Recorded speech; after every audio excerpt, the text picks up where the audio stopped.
Light. Maybe you underestimated Al. As long as I'm being watched, you can't eat apples in my room.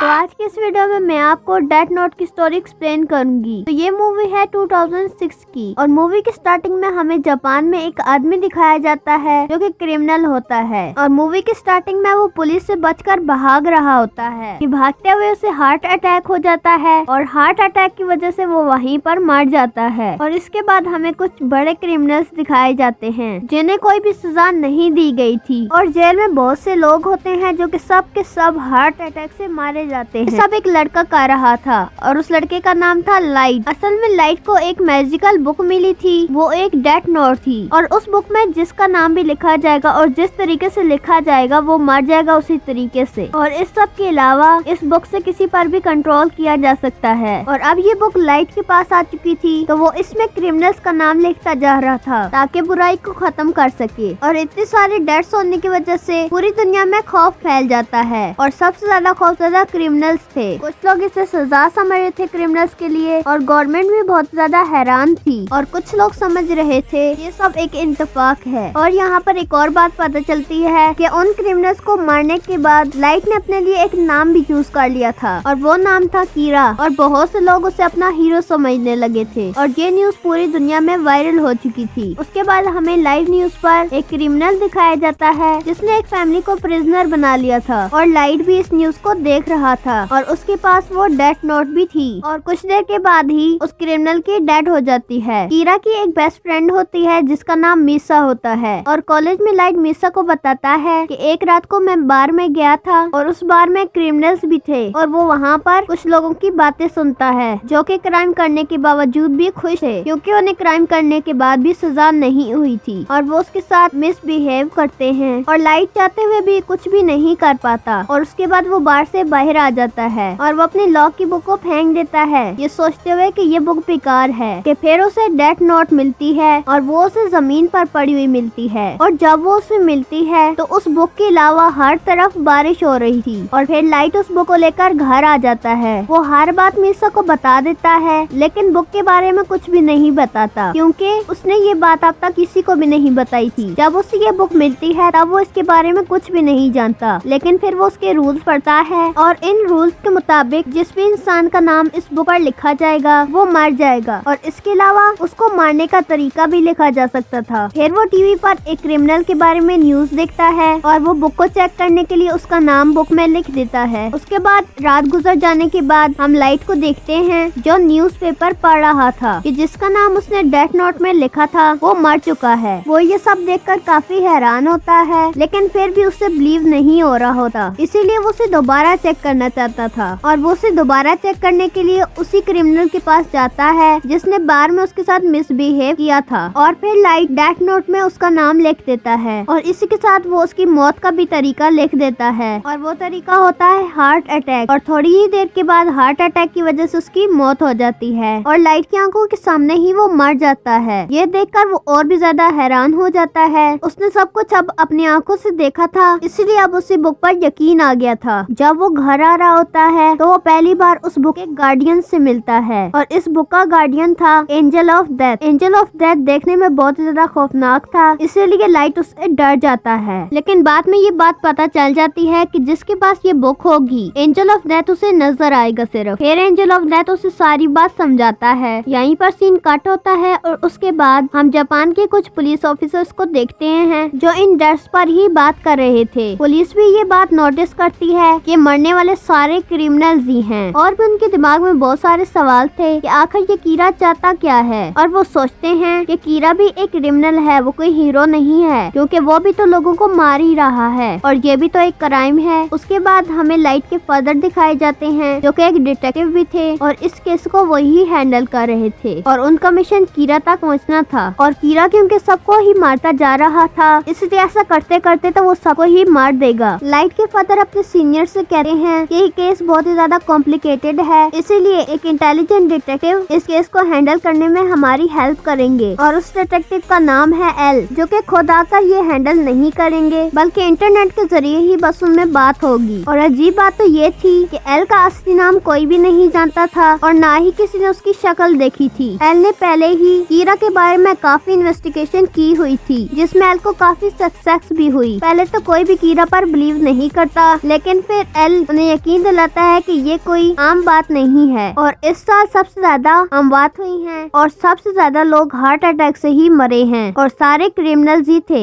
दूसरी तरफ हमें light दिखाया जाता है, उसे ये बुक रखे हुए काफी टाइम हो चुका था, जिसकी वजह से वो काफी इंटेलिजेंट भी हो चुका था। उसके बाद हम लाइट और एंजल ऑफ डेथ को देखते हैं, जो कि अब हर वक्त साथ रहने लगे थे और क्रिमिनल को मार के लाइट का कहना था कि वो फ्यूचर को बदल देगा और सारी बुराई इस दुनिया से मिट जाएगी। तभी हमें न्यूज पर दिखाया जाता है कि एल सबके सामने आ जाता है, जहाँ पर वो कीरा के बारे में बात कर रहा होता है कि कीरा कोई हीरो नहीं है बल्कि वो एक क्रिमिनल है और हम जल्द से जल्द कीरा को पकड़ लेंगे। ये बातें सुनकर लाइट को काफी बुरा फील होता है, इसलिए वो एल को अपने रास्ते से हटाना चाहता था ताकि सबको पता चल जाए कि कीरा से टक्कर नहीं लेनी चाहिए। और वो डेथ नोट में एल का नाम लिख देता है कि तभी टीवी वाले एल को हार्ट अटैक हो जाता है और वो मर जाता है। सब लोग ये देखकर काफी हैरान हो जाते हैं और एल ये देखकर काफी खुश हो जाता है और लाइट ये देखकर और भी ज्यादा हैरान हो जाता है कि जो इंसान अभी मरा है वो असली एल है ही नहीं। फिर असली एल सामने आता तो नहीं है, लेकिन वो टीवी पर बात कर रहा होता है और वो कहता है कि कीरा मैं हूँ एल, और ये सिर्फ जापान में ही सेंड की जाती है। और एल ये बात समझ जाता है कि वो है तो जापान का ही। और एल ये भी कहता है कि तुम सिर्फ उसे ही मार सकते हो जिसके नाम और शक्ल तुम्हें पता हो। और इसके बाद लाइट को काफी गुस्सा आ जाता है और वो काफी डर भी गया था, क्योंकि वो यही सोचता आ रहा था कि वो नहीं पकड़ा जाएगा। अब उसे फिक्र ये थी कि एल तो काफी इंटेलिजेंट है और एल ना तो उसका नाम जानता था और ना ही कभी उसने उसकी शक्ल देखी थी। एल और कीरा की इस लड़ाई के बारे में काफी बातें की जाती हैं। एल का कहना था कि वो एक जस्टिस है और कीरा एक किलर है, इसीलिए कीरा को तो सजा मिलेगी ही। एंजल ऑफ डेथ भी इस मामले में लाइट की कोई हेल्प नहीं कर सकता था। बेशक एंजल ऑफ डेथ बुक के मालिक को नजर आता है, लेकिन वो उसका साथ नहीं देता। फिर हमें एल दिखाया जाता है जो कि इन डेथ का डाटा निकाल लेता है और उसे ये पता चल जाता है कि ये डेथ स्कूल और कॉलेज की छुट्टी के बाद होती हैं। तो वो ये बात समझ जाता है कि कीरा एक कॉलेज स्टूडेंट है। तो सबका शक लाइट पर चला जाता है, क्योंकि उसके फादर डिटेक्टिव भी थे और इस केस को हैंडल भी कर रहे थे। अब क्योंकि लाइट अपने फादर के डाटा पर एक्सेस कर सकता था, इसीलिए वो अब शक के दायरे में था। और उन्हें ये बात क्योंकि पता चल चुकी थी कि वो कॉलेज और स्कूल बंद होने के बाद ही कीरा लोगों को मारता है, इसीलिए वो स्कूल टाइम में भी लोगों को मारने लगा था। तो एल का डाउट और भी ज्यादा बढ़ जाता है कि वो एक स्टूडेंट ही है और ये भी बात वो समझ जाता है कि सिर्फ हमारा ध्यान बटाने के लिए अब स्कूल टाइम में भी उसने किलिंग शुरू कर दी है। उसे ये भी पता चल जाता है कि कीरा की बेस डेटा तक भी है, इसीलिए एल लाइट के फादर को बताता है कि कीरा लाइट बेस तक भी एक्सेस कर सकता है। तो या फिर कीरा पुलिस ऑफिसर है या हम में से ही कोई है। और कुछ दिन बाद लाइट को पता चलता है कि पुलिस उसके ऊपर नजर रख रही है और ये काम एल ही का था। लाइट एल को अपने रास्ते से हटाना चाहता था। एंजल ऑफ डेथ कहता है कि मुझे पता होता है कि किसी इंसान का नाम क्या है और उसकी जिंदगी के कितने साल बाकी रह गए हैं। तो लाइट उससे कहता है कि तुम मुझे एल का असली नाम बता दो। इसके बदले में एंजल ऑफ डेथ लाइट की आधी जिंदगी मांग लेता है और इसके लिए लाइट नहीं मानता। जो एजेंट लाइट के पीछे लगा हुआ था उससे जान छुड़ाने का लाइट के पास एक आइडिया आता है। लाइट और मिसा एक बस में जाते हैं जहाँ पर वो एजेंट भी आ जाता है। तो फिर लाइट उससे पूछता है कि तुम मेरा पीछा क्यों कर रहे हो। तो फिर वो एजेंट कोई जवाब नहीं देता। तभी उस बस में एक क्रिमिनल आ जाता है जो बस के ड्राइवर को गन पॉइंट कर देता है। लाइट ने एक पेपर पर नोट लिखा था कि वो तुम्हें पकड़ लेगा तो तुम उससे गन छीन लेना। कि तभी वो पेपर लाइट के हाथ से नीचे गिर जाता है और क्रिमिनल वो पेपर अपने हाथ में ले लेता है और फिर उसे भी एंजल ऑफ डेथ नजर आ जाता है। क्रिमिनल एंजल ऑफ डेथ को काफी शूट करता है, लेकिन वो तो खुद एंजल ऑफ डेथ था, इसीलिए उसे कुछ भी नहीं होता। और इसके बाद वो क्रिमिनल डर जाता है और इसके बाद वो बस रोककर वहाँ से भाग जाता है और एक कार के टकराने की वजह से वो मर जाता है। और ये सब कुछ लाइट के प्लान के मुताबिक हुआ था, क्योंकि वो उस एजेंट का नाम जानना चाहता था। तो फिर वो उस एजेंट को कह देता है कि अब तुम मेरा पीछा मत करना। उसके बाद हम उसी एजेंट को देखते हैं जो कि अपनी वाइफ के साथ होता है। क्योंकि अब लाइट बहुत ही ज्यादा इंटेलिजेंट था, इसीलिए उसने एजेंट से जान छुड़ाने के लिए एक चाल चली थी। वो एल को तो मार नहीं सकता था, इसलिए वो उन लोगों को मारना चाहता था जिसे एल ने हायर किया था। इसलिए वो आगाज उस FBI एजेंट से करता है और वो उस FBI एजेंट से सब एजेंट्स के नाम ले लेता है जो एजेंट्स इस केस में शामिल थे। लेकिन थोड़ी देर के बाद ही वो FBI एजेंट मर जाता है और वो मौत भी हार्ट अटैक की वजह से होती है और ये सब भी लाइट ने किया था। अब यहाँ पर ये सवाल पैदा होता है कि अगर कीरा हीरो है तो फिर वो अच्छे लोगों को क्यों मार रहा है। उसके बाद सारे FBI एजेंट एक एक करके मारे जाने लगते हैं और ये बात एल तक भी पहुँच जाती है और इसी वजह से सब पुलिस ऑफिसर्स काफी डर जाते हैं क्योंकि उन्हें लग रहा था कि अब उनकी भी मौत नजदीक है और बहुत सारे पुलिस ऑफिसर्स इस केस को छोड़कर चले जाते हैं। अब क्योंकि पुलिस के पास कोई ऑप्शन और नहीं बचा था तो वो एल से कहते हैं कि हम आपसे मिलना चाहते हैं और फिर सब पुलिस ऑफिसर्स एल से मिलने जाते हैं और यहाँ हमें पहली बार एल दिखाया जाता है जो कि काफी यंग था, जो कि किसी बच्चे की तरह लग रहा था और एजेंट तो बिल्कुल नहीं लग रहा था। फिर हम देखते हैं कि उस एजेंट की वाइफ भी अपने हस्बैंड की डेथ की इंक्वायरी कर रही है और फिर वो मीसा से भी मिलती है। मीसा उसे लाइट से भी मिलवाती है और वो